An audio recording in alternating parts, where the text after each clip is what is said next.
Ronstadt confesses why she could never marry. A charming voice that made the crowd roar. 11 Grammy Awards, 3 American Music Awards. But behind the scenes, something was missing. A happy ever after. Just like you, so many count these feats when they remember that Linda Ronstadt never got married. But the real question is why? Was it bad luck, or was there something more to the story? Well, you are about to find out now. Born in Tucson, Arizona on July 15, 1946, Linda Marie Ronstadt grew up in a bustling household, the third of 4 children. Her father, Gilbert Ronstadt, was a successful machinery merchant who owned the F. Ronstadt Company, while her mother, Ruth Mary Ronstadt, took care of the family home. Linda was raised in a Roman Catholic environment and spent her childhood on the family's ranch spanning 10 acres. Alongside her siblings, Peter, Michael, and Gretchen, she enjoyed a close-knit upbringing. Their family life even caught the attention of Family Circle magazine, which featured them in 1953. Gilbert Ronstadt hailed from a long line of Arizona ranchers and had Mexican heritage mixed with German ancestry. The Ronstadt's family legacy in Arizona's history is significant, ranging from activities like wagon making to contributions to commerce, pharmacy, and music. Their story is preserved in the archives of the University of Arizona. Linda's great-grandfather, Frederick August Ronstadt, left his mark on the family's journey. Originally from Hanover, Germany, he immigrated to Sonora, Mexico in the 1840s before settling in the American Southwest. He married a Mexican citizen and eventually made Tucson his home. In recognition of Linda's grandfather, Federico Jose Marie Ronstadt's contribution to Tucson's development, the city honored him in 1991. A central transit terminal was opened and dedicated to him on March 16th. Federico was known as a pioneering businessman, particularly as a wagon maker. His early endeavors in improving the city's mobility included introducing 6 mule-drawn streetcars between 1903 and 1904. Ruth Mary, her mom, grew up in Flint, Michigan. Her father, Lloyd Groff Copeman, was a big-time inventor, creating things like the early electric toaster, refrigerator gadgets, grease guns, the first electric stove, and even an early version of the microwave.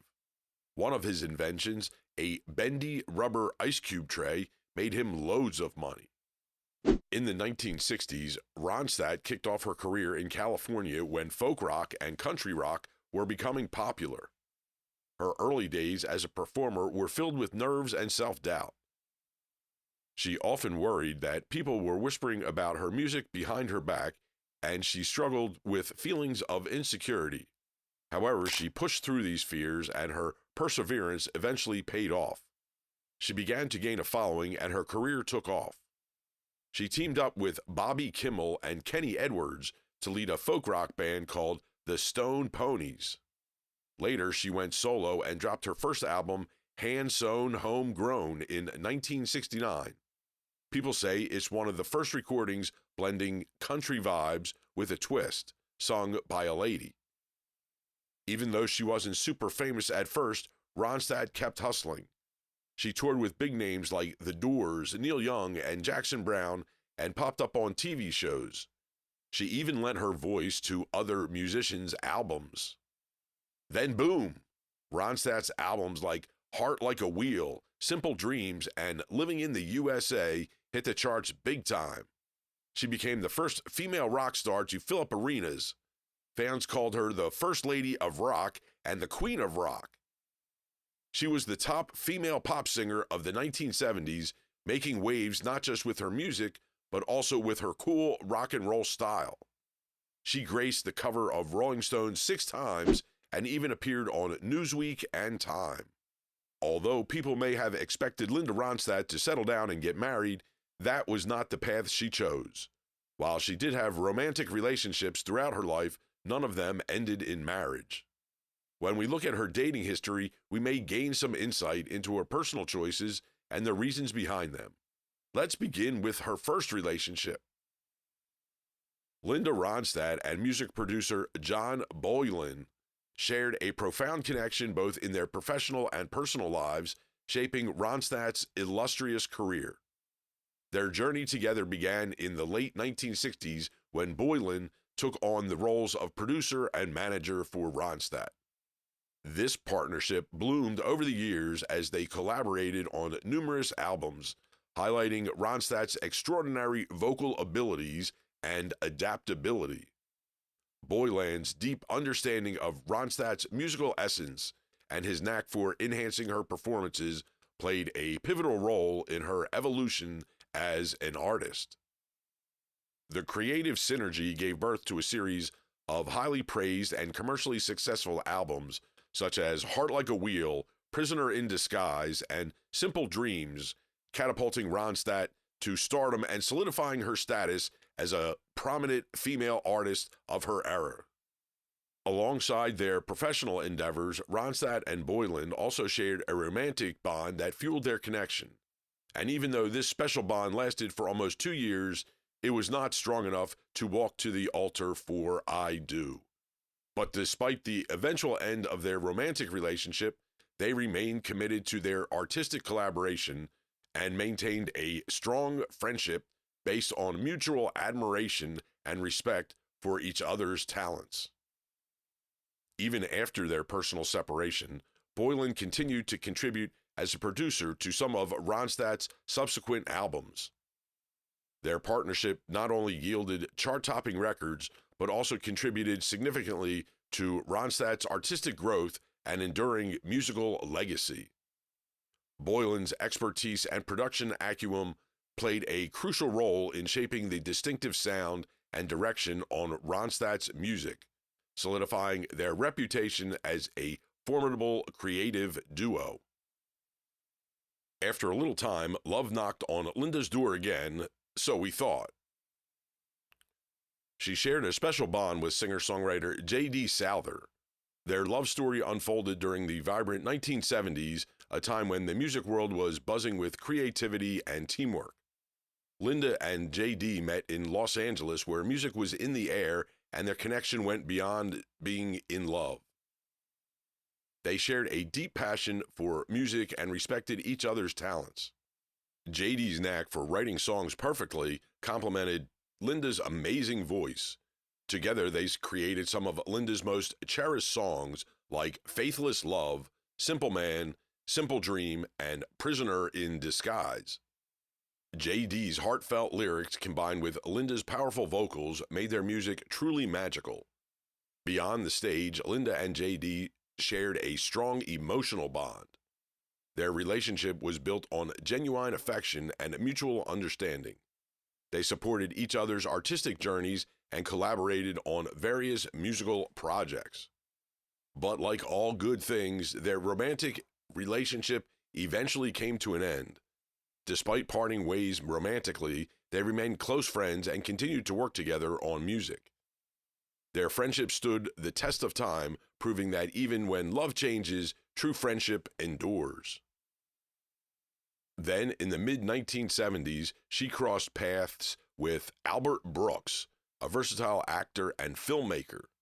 Their meeting marked the beginning of a unique connection, which was driven by their shared sense of humor and mutual admiration for each other's talents. Despite not being as widely publicized as some of Ronstadt's other relationships, their bond blossomed over several years while kept in veil of privacy that allowed them to nurture their connection away from prying eyes of the media. Their union was more than just a romantic fling. It served as a testament to Ronstadt's ability to build meaningful relationships beyond the confines of the music industry. Despite their eventual romantic separation, their friendship endured, serving as a testimonial to the depth of their connection. Throughout their journey together, they continued to support each other's creative endeavors, showcasing a bond that transcended mere romance. Their relationship not only highlighted Ronstadt's versatility, but also shed light on her multidimensional personality. It showcased her capacity to form meaningful connections with individuals from diverse backgrounds beyond the realm of music. Moreover, her bond with Brooks provided a glimpse into her life, beyond the glitz and glamour of the spotlight. Do you think she wouldn't give love another shot? Well, she did. She met Jerry Brown, who used to be the governor of California. This happened in the early 1970s. They fell in love during a time when politics and music were both really important. People were really interested in their relationship because Jerry was a big political figure and Linda Ronstadt was a famous singer. They were like a mix of music and politics, showing what the time was like when things were changing. But as people watched them closely, they started to see how complicated their relationship was. Dealing with their love life in front of everyone was hard for Ronstadt and Brown. As a politician, Brown's career demanded discretion and a low-key lifestyle for his partner, contrasting with Ronstadt's nomadic life as a musician, traversing various stages and cities. We think these differences, coupled with the pressures of their respective careers, may have continued to the strains within their relationship. Even though Ronstadt and Brown really liked each other, they reached a point where they had to go their separate ways. They said goodbye to their relationship. We don't know exactly why they split, but people kept wondering about it, which made the story even more interesting. But during all the changes in their love life, Ronstadt and Brown kept going strong in what they loved to do. Ronstadt sang beautiful songs that people loved, while Brown worked hard in politics. He was governor of California for many years and fought for important cases. They both made a mark in their own ways.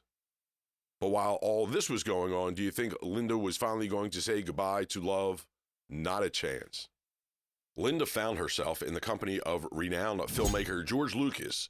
It was the late 1970s and early 1980s, a time when Ronstadt and Lucas were shining bright in their careers. Lucas, the mastermind behind the iconic Star Wars saga, and Ronstadt formed a bond that fused their love for art, music, and storytelling. Their connection went beyond their professional realms. Despite their status as a couple, they kept their personal lives private, cherishing their freedom and individuality. Their romance blossomed amidst the whirlwind of fame, drawing strength from their mutual respect and admiration for each other's talents. Their union was a meeting of two titans in the entertainment world. Ronstadt's electrifying performances mesmerized audiences, while Lucas's visionary filmmaking captivated the globe. Sharing the spotlight, they understood the highs and lows of fame, forging a bond strengthened by their shared experiences. But once again, the relationship did not pass this stage. Even after their romance, Lucas held Ronstadt in high regard. He acknowledged her influence on his work, attributing her as an inspiration for the resilient Princess Leia.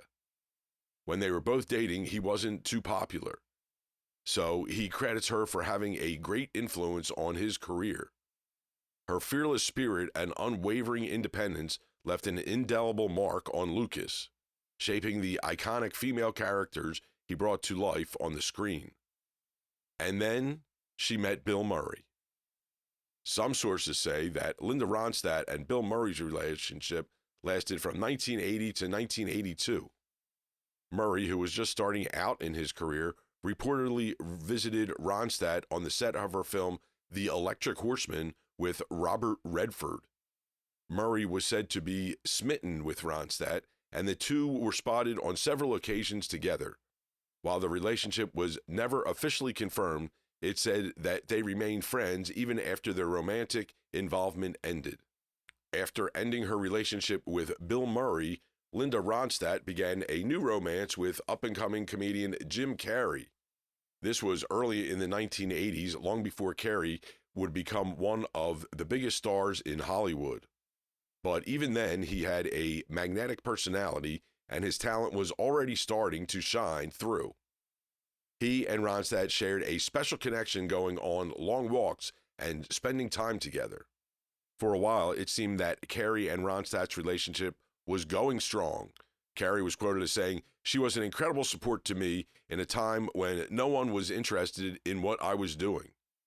But by 1984, things had changed.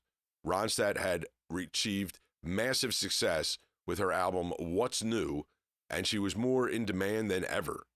It seems that Carey may have felt the demands of her career left less time for their relationship, or perhaps their different lifestyles were just too incompatible. Whatever the reason, they parted ways in 1984. Even though the relationship with Jim Carrey didn't last, Linda still didn't give up on love. In 1989, she met R&B and soul singer Aaron Neville.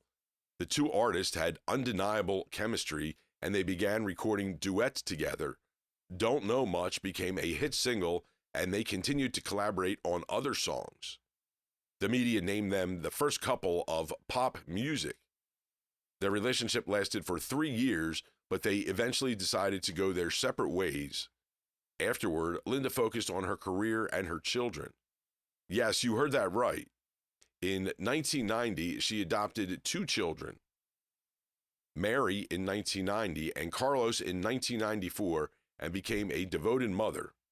At this point, it seems that her life was filled with love, even if not in the traditional sense. It seems that while her romantic relationships may not have lasted, the love in her life never ended. So back to the main question, why exactly did she not get married? From the interviews she has had and the comments she has made, we can say that Linda's decision not to marry stems from a blend of personal beliefs, experiences, and her vibrant personality.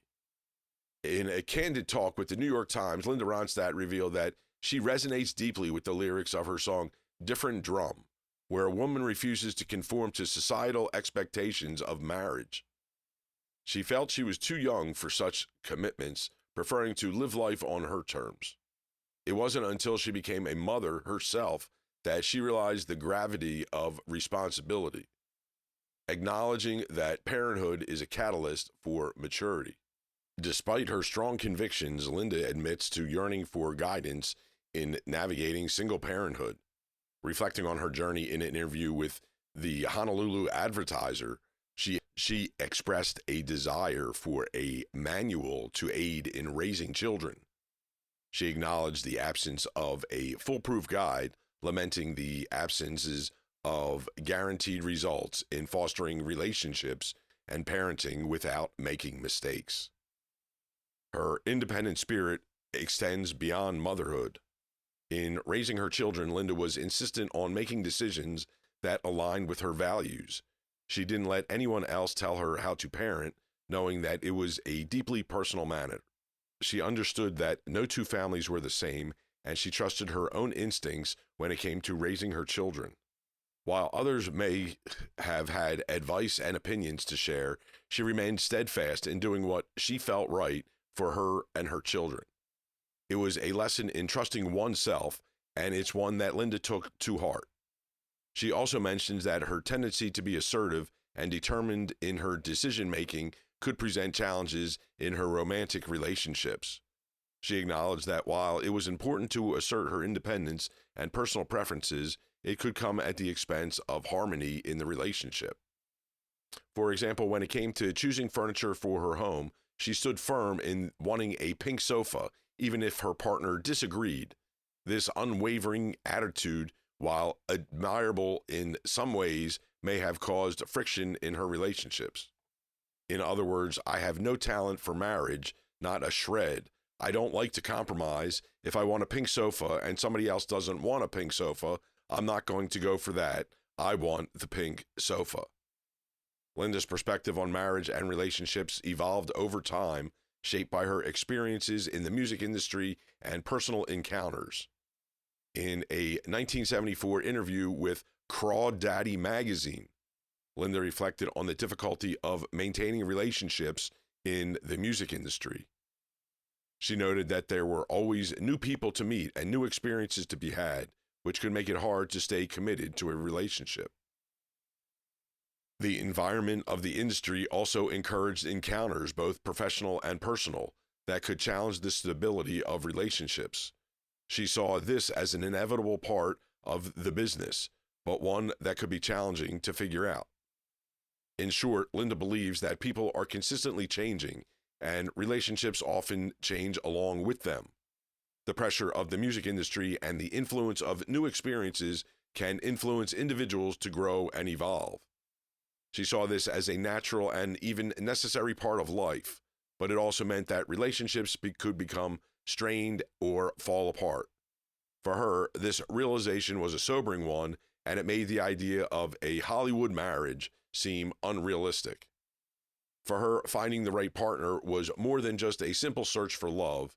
It was about finding someone who shared her values and passions and who could keep up with her ever-changing needs and interests. She came to realize that this was not an easy task and that it often required compromise and patience. She observed that some people may have the qualities she wanted but not be the right fit in other ways, and others may be perfectly compatible but lack the spark that she was looking for. It was a delicate balance that she continued to pursue throughout her life. But once she realized that her ideal partner might not exist, she shifted her perspective on marriage. She began to see it as a less essential part of her life and instead focused on her personal growth and fulfillment. She came to accept that she did not need a partner to be complete and that she could find happiness and contentment on her own.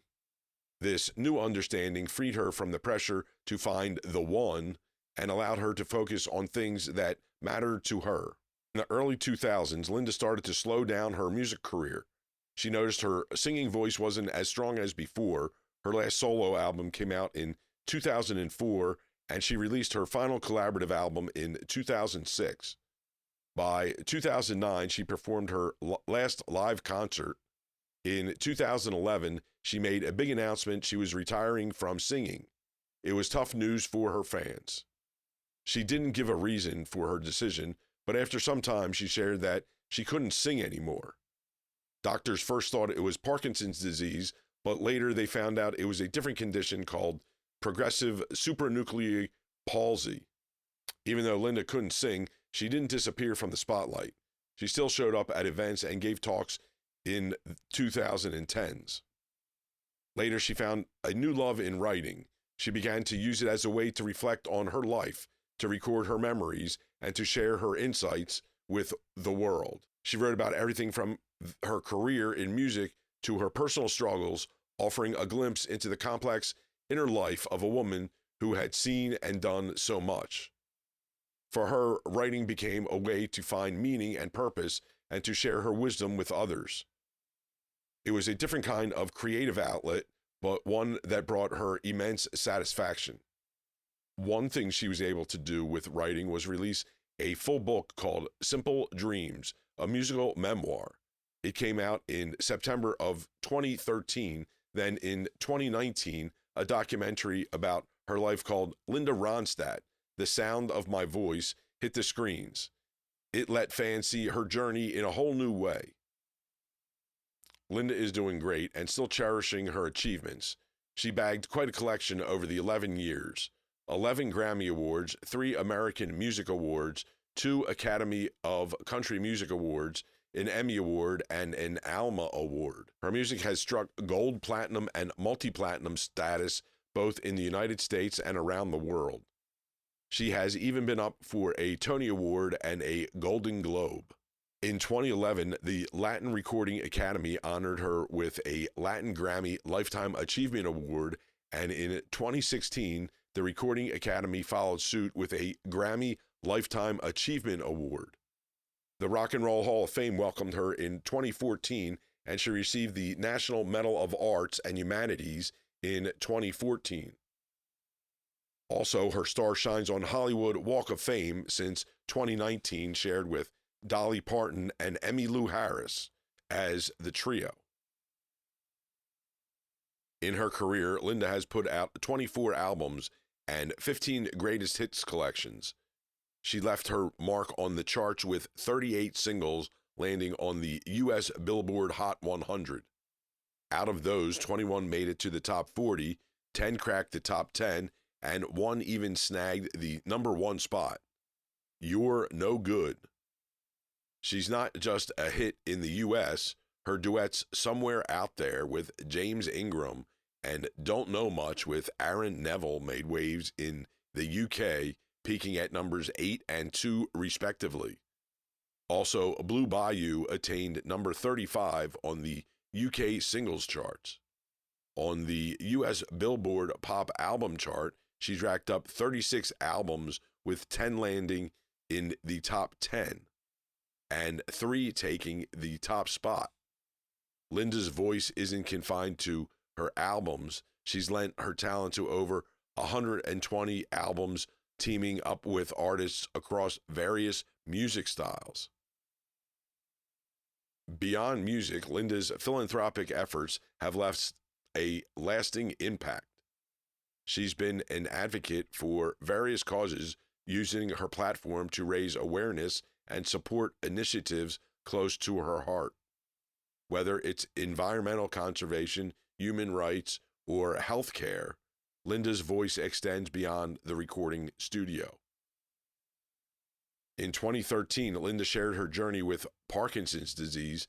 Despite the challenges it presents, she remains resilient, continuing to inspire others with her music and courage. Her openness about her health journey has sparked conversations and brought awareness to Parkinson's and the need for ongoing research and support. Looking back on her remarkable career, Linda's legacy is not just in the awards she's won or records she sold, but in the hearts and memories of fans worldwide. Her timeless voice continues to resonate, reminding us of the power of music to transcend boundaries and unite us in joy, sorrow, and everything in between. As Linda's journey unfolds, one thing remains certain: her impact on the music industry and beyond will echo for generations to come. Whether through her chart-topping hits or her unwavering commitment to make a difference, Linda Ronstadt's influence is woven into the fabric of music history, leaving an unforgettable fleck on all who have had the delight of listening to her when she sings. So what do you think about Linda and her decision to not get married? Do you think all she said is true? Share your thoughts in the comment section below. If you enjoyed this video and would like to see the next one we are preparing, make sure to like this video and subscribe. Thanks for sticking around and watching till the end. See you in the next video.